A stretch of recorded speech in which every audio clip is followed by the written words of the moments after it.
Good morning students. Today we are going to see about respiratory system part 6. That is, today we will discuss air and regulation of body temperature. So air, structure and functions of air. Air is composed of keratinized threads of cells. It is considered as an appendage of skin because it arises from skin. So, air is composed of keratinized threads of cells. Air is composed of keratinized threads of cells. It is considered as the appendages of skin because it arises from skin. So, skinல இருந்து இது ஆரம்பிச்சு வெளியே வர்றதால இதுவுமே ஒரு ஸ்கின்னோட ஒரு part அப்படின்னு consider பண்ணுறாங்க. So hair is composed of keratinized threads of cells. It covers the entire body except soul, tip of penis, inner lips of vulva and nipple. So it covers the all over the body, entire body except this part, soul, tip of penis, inner lips of vulva and nipple. Air is composed of two parts, shaft and root. Shaft is the portion that is produced from skin. Root is portion which is embedded in skin. Air is made up of epithelial cells arranged in 3 layers. Medulla is composed of soft keratin. It forms the core of air. Cells are loosely arranged. Cortex is the thickest layer of air. Melanin pigment in cortex gives color to air. Cuticle is made up of thin squamous cells that overlaps to create scale-like appearance. This bulb is composed of matrix of epithelial cell. Papilla bulb pushes inward along its bottom surface. The papilla of the air contains many blood vessels and provide nourishment for the growing air. So, air is the 4 layers. First one, medulla, cortex, next cuticle, next bulb. So 4 layers ஆனது இந்த ஏர். அப்போ parts வந்து ரெண்டு பார்த்திங்கன்னா shaft and root. So okay, ஷாஃப்ட்டுன்றது ஏர்லேருந்து வெளியே வர்றது, ஏரோட அட்டாச் ஆகி வர்றது ரூட்டு. மேல் பாகம் ஷாஃப்ட்டு, ஏரோட பேஸ் எதோட அட்டாச் ஆகி ஸ்கின்னோட அட்டாச் ஆகிருக்கு அதனோட பார்ட் பேர் ரூட்டு. ஓகே, அந்த ஏரில் 4 லேயர்ஸ் இருக்குது. Medulla, cortex, cuticle, bulb. பல்பில் இருக்கிறது தான் அந்த பேப்பில்லா பல்ப்ன்றது. pushes inward along its bottom surface. Papilla of the air contains many blood vessels and provide nourishment for the growing air. So அந்த பேப்பில்லா ஏரில் இருக்கக்கூடிய பேப்பில்லான்ற ஒரு லேயரில் பிளட் வெசல்ஸ் நிறைய இருக்குது. அந்த பிளட் வெசல்ஸ் மூலமாக தான் அந்த ஏர் க்ரோ ஆகிறதுக்கு தேவையான நரிஷ்மெண்ட் கொடுக்கப்படுதுன்னு அர்த்தம். Hair follicle composed of inner epithelial root sheath, connective tissue sheath and outer epithelial root sheath. So root sheathலே inner epithelial, outer epithelial, another one connective tissue sheath. These 3 sheath formed in the air. Oil glands are located between the air follicle and muscle when muscle contract. So oil gland எங்கே locate ஆகிருக்குன்னா hair ஃபாலிக்கலுக்கும் மசில்ஸ்க்கு இடையில் oil glands இருக்குது. Muscle contract ஆகும்போது இந்த oil gland அதனோட ஃபங்க்ஷனை செய்யுதுன்னு அர்த்தம். So picture of hair follicle.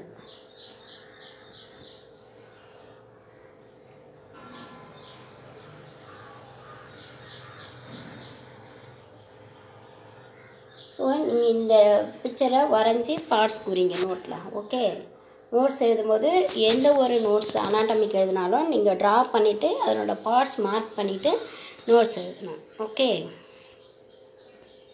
Functions of air.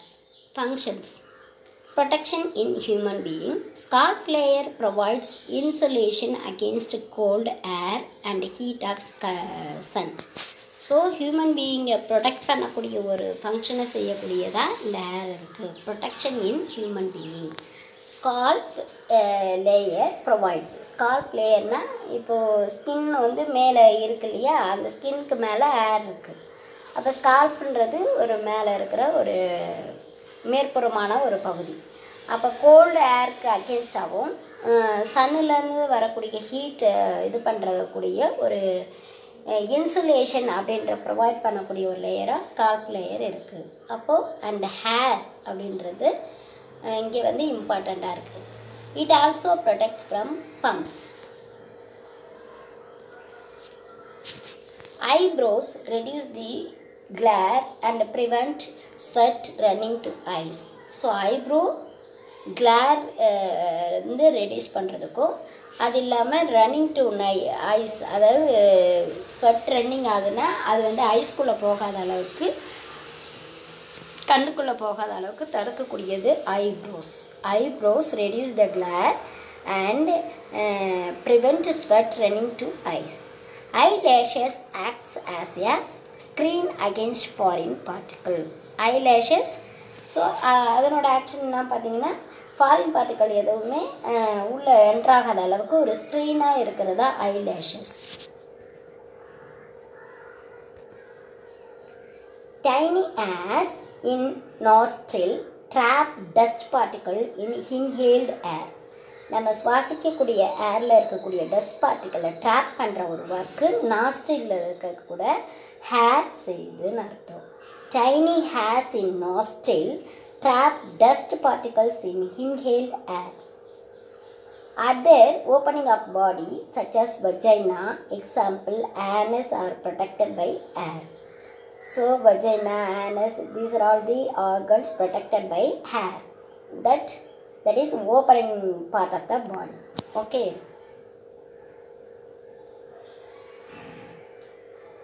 Next we will see regulation of temperature. இப்போ ஸ்கின்ல ரெகுலேஷன் ஆஃப் டெம்பரேச்சர் அப்படின்றது ஒரு டாபிக். இது that is only 5 mark question. Regulation of temperature, it is the measurement of heat expressed in degrees. So temperature அப்படின்னாவே ஹீட்டை measure பண்ண, ஹீட்டை எவ்வளோ டிகிரியில் மெஷர்மெண்ட்டு காமிக்கிறதா temperature. It is the measurement of heat expressed in degrees. Heat production, heat produced in our body by following processes. So heat ப்ரொடக்ஷன்னா heat என்னென்ன மாதிரி ஒரு வழியில் ப்ரொடியூஸ் ஆகுது அப்படின்றது நம்ம பார்க்க போகிறோம்.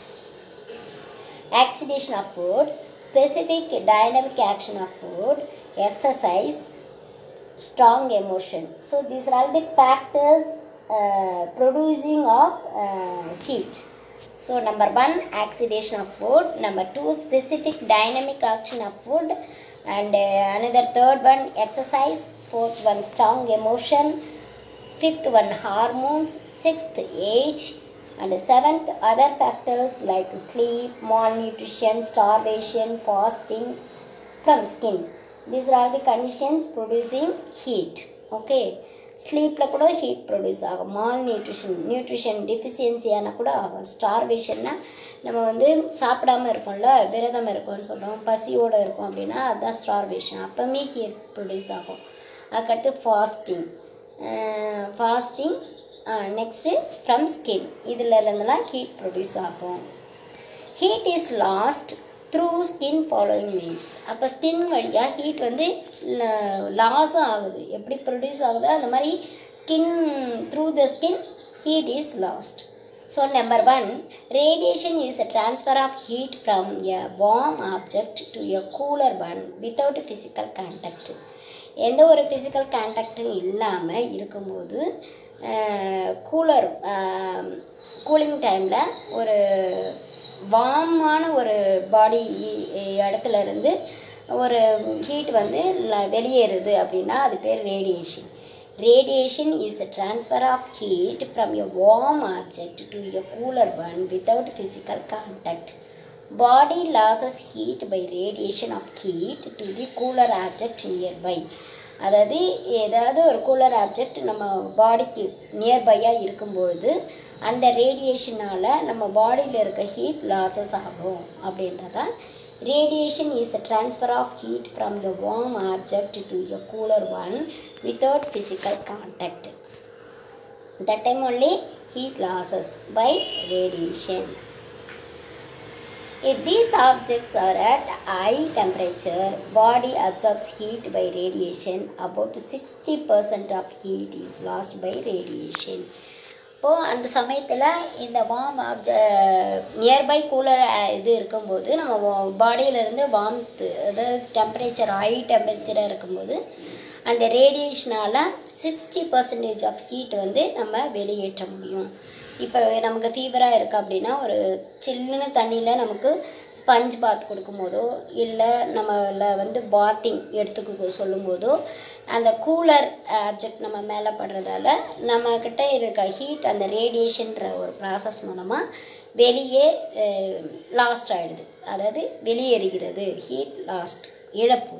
Okay, 60% of heat is lost by radiation. Number 2, conduction. Body heat is transferred to a substance in contact with bodies such as clothing, air, water. About 3% of body heat is lost through conduction. Conduction means any parts, any objects contact with human body. Some heat வந்து transfer ஆகுது அந்த சப்ஸ்டன்ஸ்லேருந்து நம்ம உடம்புக்கு, இல்லை நம்ம உடம்புலேருந்து அந்த சப்ஸ்டன்ஸ்க்கு heat transfer ஆகும்போதும் heat வந்து last ஆகுதுன்னு அர்த்தம். பாடி heat is transfer to a substance in contact with. எந்த ஒரு ஆப்ஜெக்ட் நம்மளோட பாடியோட கான்டாக்டாக இருக்கோ அதில் வந்து ஹீட்டை வந்து வெளியேற்றுது. அப்போ 3% of body heat is lost through conduction. That means conduction. That is called process. Conduction process. Okay, body heat is transferred to a substance in contact with body such as clothing, air, water. About 3% of body heat is lost through conduction. Number 3, convection. It is transfer of heat by the movement of liquid or a gas between areas of different temperature.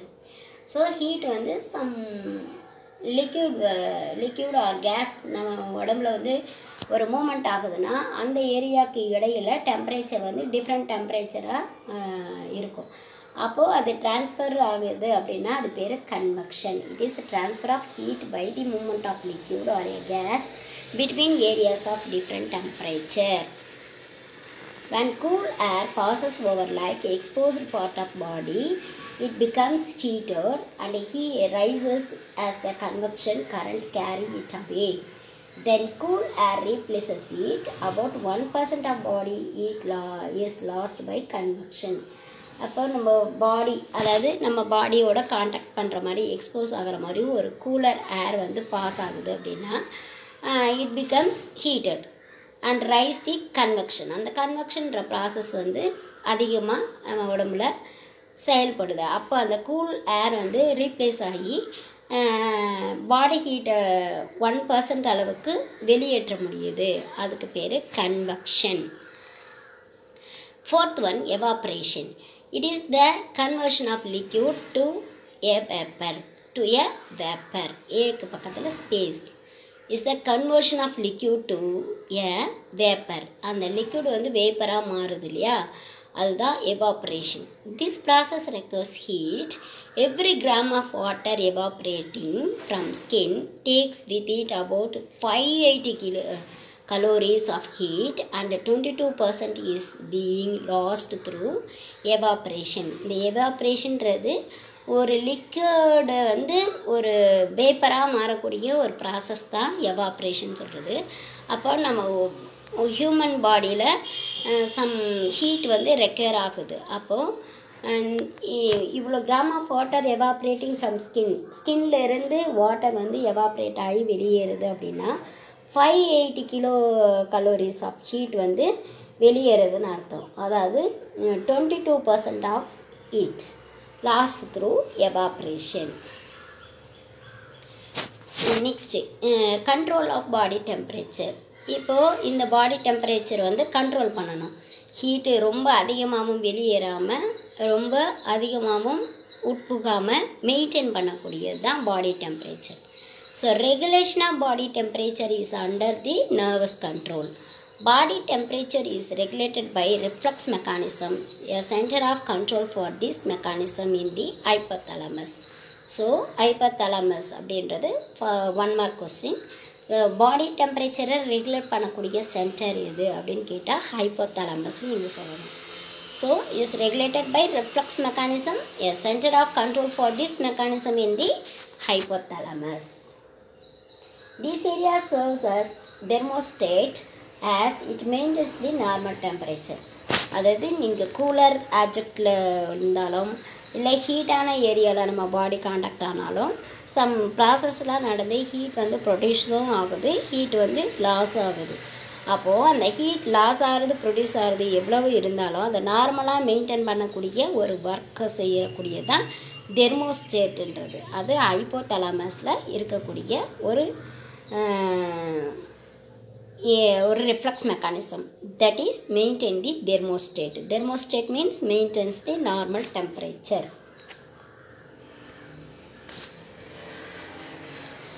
So number 1 vasoconstriction, number 2 vasodilation. The two processes maintain the control of body temperature or regulate the body temperature. That is center hypothalamus. Vasomotor center in the medulla oblongata is stimulated by nerve impulses by hypothalamus and the temperature of its blood supply. It causes the blood vessels of skin to constrict. So, vasomotor center in the medulla oblongata, that part one is stimulated by the nerve impulses by hypothalamus and temperature of its blood supply. Okay, it causes the blood vessels of skin to constrict. That time only blood vessels of skin to constriction. அப்போது ஸ்கின்னில் இருக்கக்கூடிய blood vessels constrict ஆகிற காரணத்தினால இந்த temperature of its blood supply வந்து some impulses ஹைப்போதலாமஸில் இருக்கக்கூடிய impulses வந்து medulla ஆப்லாங்கேட்டாக்கு stimulate ஆகிறதால இந்த கன்ஸ்ட்ரக்ஷன் அப்படின்ற ஒரு ப்ராசஸ் நடக்குது. அதனால் ஹீட் வந்து மெயின்டைன் ஆகும் நார்மலாக. It decreases the transfer of heat from internal organ to skin, so less heat lost from the body. இந்த ப்ராசஸ் மூலமாக அதாவது ஸ்டிமுலேட் பண்ண ஹைப்போதலாமஸில் ஸ்டிமுலேட் பண்ணுற மெடுலா ஆப்லாங்கேட்டாட இருக்கக்கூடிய நர்வ் இம்பல்சஸ் வந்து அந்த ஹீட்டை வந்து ரெடியூஸ் பண்ணுது, ஓகே, மெயின்டைன் பண்ணுதுன்னு அர்த்தம். அப்போது ட்ரான்ஸ்ஃபர் ஆஃப் ஹீட்டு அந்த இன்டர்னல் ஆர்கனுக்கு ஸ்கின்லேருந்து ஹீட்டை ட்ரான்ஸ்ஃபர் பண்ணுற ஒரு செயலை வந்து குறைக்குது. அப்படி குறைக்கும் போது less heat loss from body, ஹீட் வந்து கொஞ்சமாகவே பாடியிலேருந்து வெளியேறும் அப்படின்னு அர்த்தம். So less heat lost from body, அதிகமான ஹீட்டு வெளியேறிட்டாலும் நல்லா இருக்காது, பாடி டெம்பரேச்சரோட மெயின்டைன் பண்ணணும். அப்போது அதில் இருக்க வேசோ கன்ஸ்ட்ரக்ஷன்னா பிளட் சப்ளையில் இருக்கக்கூடிய ஒரு கன்ஸ்ட்ரக்ஷன் ஒரு ப்ராசஸ் நடக்கிறதுனால ஹீட் வந்து ட்ரான்ஸ்ஃபர் ஆகுது internal organ to skin. So less heat loss from body. இந்த ஃப்ளோ சார்ட்டில் நீங்கள் பார்த்தீங்கன்னா டெம்பரேச்சர் இஸ் லெஸ், அதாவது ஃப்ரம் பாடியிலேருந்து டெம்பரேச்சர் வெளியேறுது அப்படின்னா தெர்மோ ரிசெப்டார் ஸ்டிமுலேட் ஆகிறதால ஆகுது. It leads to heat promoting center.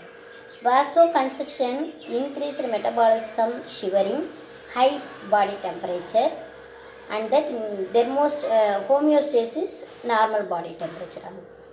Vasoconstriction அப்படின்ற ஒரு ப்ராசஸில் temperature less stimulated by thermoreceptor lead to heat promoting center, that is vasoconstriction, increased metabolism, shivering, high body temperature, homeostasis அதாவது maintain பண்ணுது. அப்போது normal body டெம்பரேச்சராக ஆயிடுதுன்னு அர்த்தம்.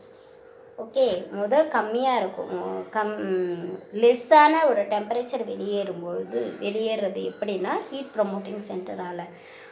That time only vasoconstriction occur, that is metabolism shivering. அப்போது it lead to high body temperature. That means high body டெம்பரேச்சரை வந்து ஒரு some processes மூலமாக பாடி டெம்பரேச்சரை வெளியேற்றுது பாடியிலேருந்து. அது ஹோமியோஸ்டேசிஸ் மெயின்டைன் பண்ணுது. அப்போ that time only normal body டெம்பரேச்சராக ஆகுதுன்னு அர்த்தம். Vasodilation. Parasympathetic nervous system is stimulated by nerve impulses from heat, losing center and vasomotor center. The blood vessel of skin will dilate and more blood pour into the skin blood vessel. அதாவது parasympathetic nervous system stimulated பண்ணப்படுது எது மூலமானா heat losing center and vasomotor center. Okay, heat losing center or vasomotor சென்டரில் இருந்து nerve இம்பல்சஸால் parasympathetic nervous system stimulate பண்ணப்படுது. அந்த that time இந்த blood vessel of skin will dilate. அப்போ அங்கே கன்ஸ்ட்ரக்ஷன் நடந்தது, இங்கே டைலேட் ஆகுது. அப்போ டைலேட் ஆகும்போது more blood into the skin blood vessel. Skin blood வெசல்ஸ்க்கு பிளட் வந்து மோர் பிளட் போர், அதிகமான ரத்தம் அங்கே கொட்டப்படுதுன்னு அர்த்தம். Skin will become warm and excess heat is lost to environment. அப்போது நல்ல ஸ்கின் வந்து நல்லா வார்ம் ஆகிடும், எக்ஸஸ் ஹீட்டால் ஆகிடும். அந்த ஹீட் வந்து எப்படி லாஸ்ட் ஆகுதுன்னா என்விரான்மெண்ட்டுக்கு வெளியேறுதுன்னு அர்த்தம். Flow chart of vasodilation. When temperature is more than normal,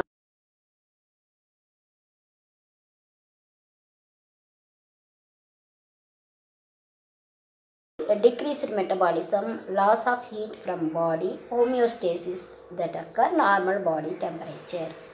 okay, நீங்கள் டிஃப்ரென்ஷியேட் பண்ணி பார்த்தீங்கன்னா ரெண்டுமே ஈஸியாக இருக்கும் உங்களுக்கு. that is control of body temperature or regulation of body temperature.